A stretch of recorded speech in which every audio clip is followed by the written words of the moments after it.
this is a win-win situation. There's real opportunities from all of this that are just waiting to happen. So I have a lot of hope. Hello and welcome to the Research Valorisation podcast series. My name is Sarah Jabber, Manager Business Development at UIIN, and your host for today. Today's episode is the second part of our conversation with Jetty van Ginkel, owner at Care for Impact in the Netherlands, Marguerite Evans-Galea, Executive Director of the Industry Mentoring Network in STEM and co-founder of Women in Science Australia, and Chris Fellingham, Social Sciences and Humanities Lead at Oxford University Innovations and Founder Director of the ARC Accelerator. If you haven't already listened to the first part, make sure to check it out.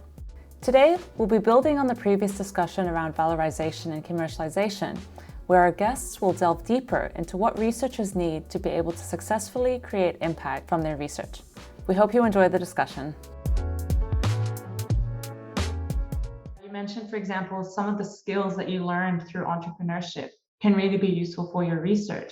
So I was just wondering if you could think or suggest what are some of those core skills that researchers need in order to be able to valorize or commercialize their research? First one's project management, formal project management training.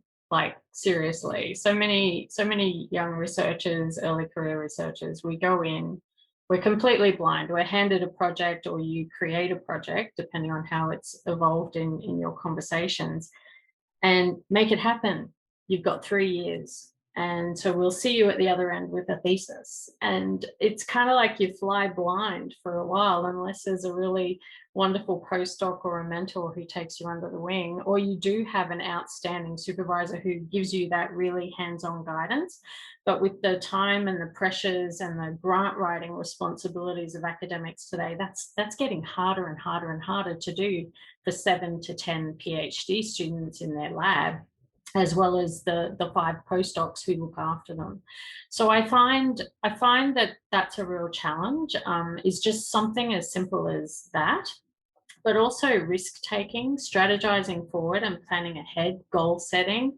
Networking is so important to feed back into your research. When you bounce ideas with different types of people, you get different perspectives and you can go in new directions. And so I don't want to take them all from the others, because I know they too will have additional skills, but I think it's really critical. So I'll hand over to you, Yeti. I saw you on.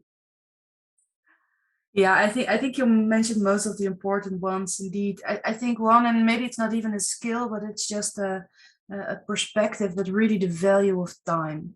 That is something that I really didn't have in the beginning of my PhD. So I would always think whenever I do it, it's cheaper than when I outsource something.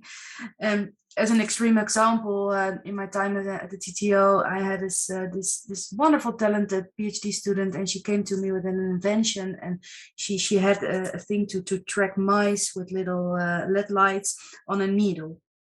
And she wanted to commercialize it. Okay, is there any alternative on the market? She says, yes, there is, but they cost 12 euros each. And I can make them for 75 cents. So that's a huge improvement. And then I asked her, how do you do it? And she said, I have to spend 2 full weeks on a specialized microscope to actually put it together. And yeah, I couldn't help but starting to laugh, which afterwards I felt a little bit bad. But I said, well, can you please calculate for me what it costs again? And she said, well, I take the needle, I take the 3 lights, and that's it. So she said, but it takes you time. Yeah, but I can bring it back to maybe 2-3 hours. And that's a very extreme example. But in a lot of the projects, as a PhD student, because you start there in the Netherlands, it's 4 years, you start with this huge question, you have 4 years, it feels like forever. It feels like you can explore every direction you want, but in the end, here money is not really the issue, but you cannot do everything. And then you come back to strategizing and goal setting and all these skills, I think, to know that you only can spend your hours once and see what's the way to make the most impact. That's something that I really learned from the entrepreneurial side. I agree with all the above. I would add communication though as a really big one. I would say for the main academics, they're terrible at tailoring their message to the different audiences. And we say, oh, what's your venture? And what you really get is what their entire research thing is with like a detailed technical attitude. We're saying we don't care. And I think learning to both tell an interesting story, but also to tailor the message to the audience. What do they need to know? What do they care about? And skip absolutely everything else. They don't need to understand everything behind it. And we actually spend on the Arc Accelerator, I'd say almost half the program on the communication side, because it's just intuitively difficult. And obviously they're used to explaining their research because they're always justifying it for a new paper in front of a technical audience. And that has zero traction in the world outside of academia because they don't care. The benefit is that actually most people will give the academic the benefit of the doubt. You're an academic, I trust that this is right, now tell me the bit I need to know.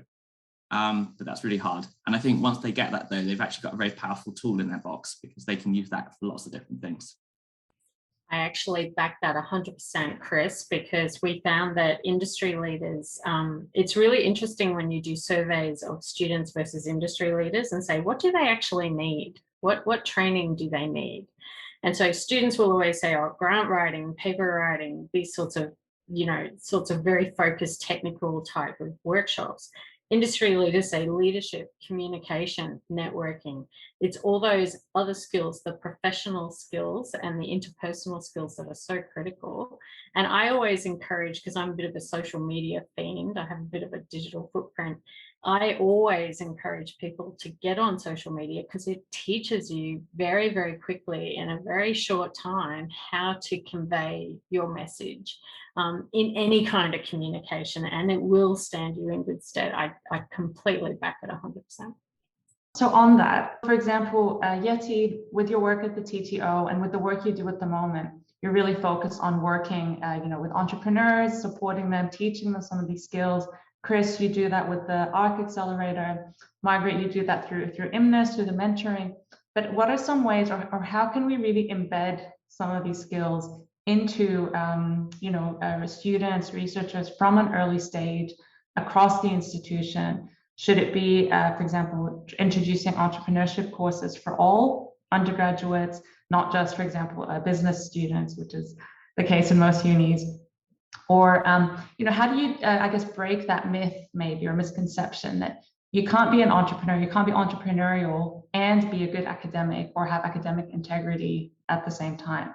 So I guess it comes maybe back to that culture issue at the beginning, but what are some ways that we can really embed this thinking or these skills into maybe curricula or research programs?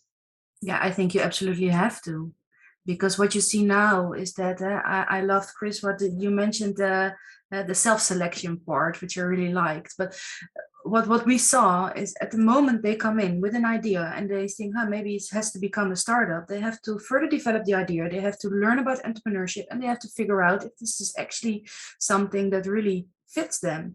So then either one of the two things happen, or all the energy goes into further developing the technology and the business side is being left behind, or they start to fully immerse themselves into entrepreneurship and the technology doesn't get any further. So I think if you can tackle that in the undergraduate program, but also we have in the Netherlands, we have most of the PhD programs have their own graduate schools, for example, embedded there. I think that will be very, very useful. And to be honest, I think things like intellectual property, they might even have to teach in high school. Because I think we are so used to infringing everybody's, especially copyrights, that would be something that you should also put in the curriculum somewhere. I would just add to it that, a big change at Oxford was the Oxford Foundry, which is essentially a student entrepreneurship centre. And they just ran lots of social events and competitions. And some of the competitions were tiny. It was just like a pitch competition where you had half a day to prepare. And some of them were more serious. Like you would maybe spend the whole year working with a group of people to come up with a venture idea. And also they do that in addition to their undergraduate. What you're essentially doing though, is starting the pipeline really early. A percentage of them will become postdoctoral researchers. And obviously other universities are all doing it. And then you've seeded the idea early. I think the second bit is you've also demystified entrepreneurship. I think the idea that oh my God, you basically have to be like Elon Musk and enjoy 120-hour weeks and have an idea that's world-changing is obviously total rubbish. And the only way to really demystify it is just to go to one of those sessions and be like, oh, just created a pitch deck and set it in front of a bunch of people and that's pitching. And then the other bit is a business plan. Okay, it's just brainstorming. And once you do that, then I think you've demystified it and hopefully you've affected culture change. Yeah, hackathons are really good. I love hackathons. You spend a weekend taking from idea to prototype, and it's so much fun. And you get really good skill sets within that. But with respect to curriculum, I really think it should be embedded to some extent. There is debate, can you teach entrepreneurship? Well, actually, I think a lot of us are entrepreneurial and we just don't know what that means, right? It's a little bit like being a mentor. What's it mean? Because I was, identified through a mentorship myself as having entrepreneurial skills and being agile in my thinking and liking to think on my feet, things like that. You don't think of these as entrepreneurial mindsets. I take risks. That's a critical element for an entrepreneur, going forward. So I think all of those structured programs are really critical to help young people and early career people really identify what their strengths are and where they could potentially increase their capabilities. I think it's absolutely essential all the way. I think role models matter too. So feature the students and the graduates who have actually made it happen, and put them out there. It's a bit of that peer envy that you were talking about, Chris, before. So I think if they see others doing it as well, it makes it more real for them. Definitely. I think role models is key. I really liked the term demystifying entrepreneurship, and I think you've all referred to that somehow. And Margaret, with your last comment around what does that even mean? I have entrepreneurial skills. And one key and something we really try to do in all our work is to try to really differentiate entrepreneurship, or the concept of really establishing a company or a spin out, from entrepreneurial, because it really comes down to the skills, the mindset, the way of acting, the way of thinking. So ways that can be enabled, would be really, I think are really helpful. I want to go back to the concept of role models, and how does that help, and how can that play a role, and how can you raise awareness among early stage career researchers, but maybe also later stage researchers who maybe have for the last 20 years been operating in this very traditional academic pathway, but now maybe are interested or are exposed, or how can you maybe instill that interest, or raise awareness about it? And I think maybe try to think a bit from the STEM perspective, but also in terms of social sciences, like how can you raise that awareness and that interest? So yeah, I mean, actually, it's a really big problem, as I mentioned, I guess at the start, that we didn't have any role models. We couldn't really say that this is a thing. So actually, the very early thing I did was basically find equivalent examples where it's like, this is close enough, I can point to this and say this as an example. And that's partly because that's my area of interest anyway, but I'll give you two examples of ones where I borrowed. So has anyone heard of super forecasting? It's okay, so super forecasting is very popular now, but it basically grew out of the political science work of Philip Tetlock. He basically worked out that all these pundits were sort of making these predictions about who was going to win an election, who would win sports events, all kinds of things. And they were total rubbish, a lot of them, but not all of them were rubbish. Some of them were quite good. So he spent the whole of his career basically working out who was good and why. And some of that developed into a methodology. Over time, he realized that basically you were creating something equivalent to a prediction market. You could get people that were significantly better than the average at predicting events. He started doing cooperation with the CIA and US intelligence services. They created it. And now it's an entire field that's been used in the pandemic to predict things like the caseload, mortality rates, and they frequently beat even the expert epidemiologists through the pandemic. This all started from social science, and it had a material impact on basically how governments took in information to make forecasting of how their policies should work. When should we do a lockdown? What impact do we think it will have? Actually, super forecasting was one of the sort of intelligence inputs.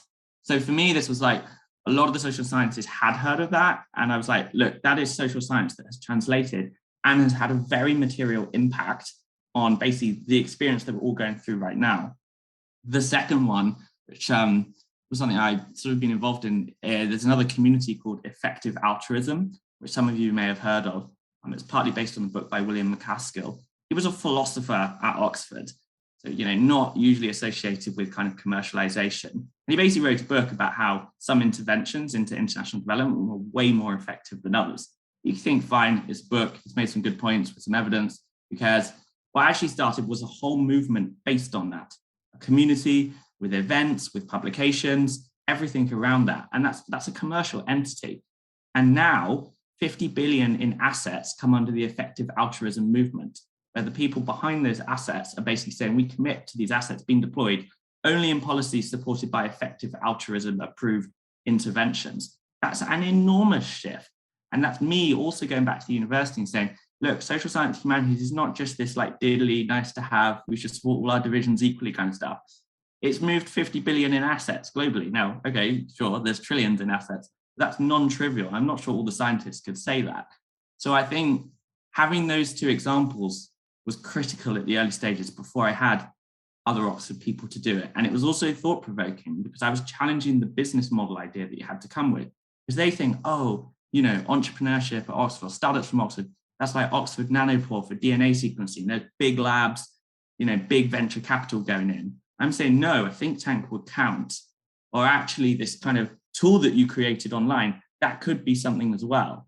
And I think so it's not just the role models in people, it's the role models in the kind of venture that they could have. And that was really important. Yeah, I think I like to add to that. So the TTO that I was in one of the biggest medical centers in the Netherlands. But actually there was not that much entrepreneurship going on. Also, the entrepreneurial mindset was not really there. And you saw a lot of the things. You see the hurdles, like people think, my solution is not that technical. So why would I go into an entrepreneurial route? Why would I not just develop it in science and that's it?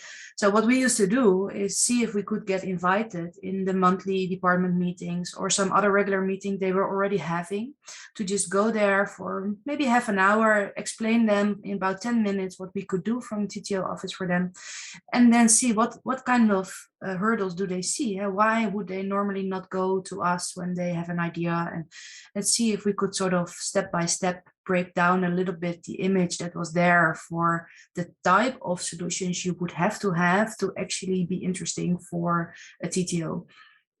And that actually really helped. And of course, you go there are 50 people there, and I think maybe 2 or 3 of them actually at some point come back to you with an idea, but it's still 2 or 3 people that otherwise you wouldn't have seen. And I love things like hackathons, but these kind of activities, they attract the people that already have a bit of a feel for the entrepreneurial side and might have a bit of interest there. And this was for us a way to also reach out to the rest of the house. Fantastic. I'm going to jump in and say that part of it's in Australia, we have role models. We have lots of startups and SMEs because that's the bulk of our sector. We don't have a lot of very, very large corporates. So I don't feel like the role models are the issue, particularly in STEM, right? I think what you talked about, Chris, kind of almost brings in STEM because of, there's a capability now to use behavior to predict using machine learning. So, that kind of goes into the STEAM element, I think, or something like this, right? But to me, that's not the hard part. To me, it's the funding models that we have. Because a lot of our research is investigator-driven and discovery-based research, and that's absolutely critical. We need that. Particularly, I wish we had more blue sky research, because that high-risk research where it might work, it might not. We don't fund those kinds of opportunities. Australian research is smaller, it's more conservative, it tends to want to see that you've got results before you get the money.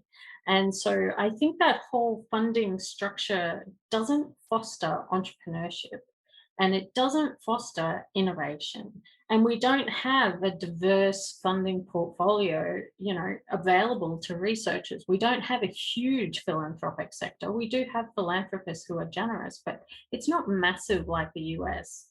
To me, the diversity of opportunities to fund in the US to engage with industry in the US. Very, very different to here. And so it's part of that cultural aspect too. So I think it's role models are okay here. I think we see people doing it all the time, but they can't scale. And so, you know, they disappear after a while. But the funding models are just not quite supporting it.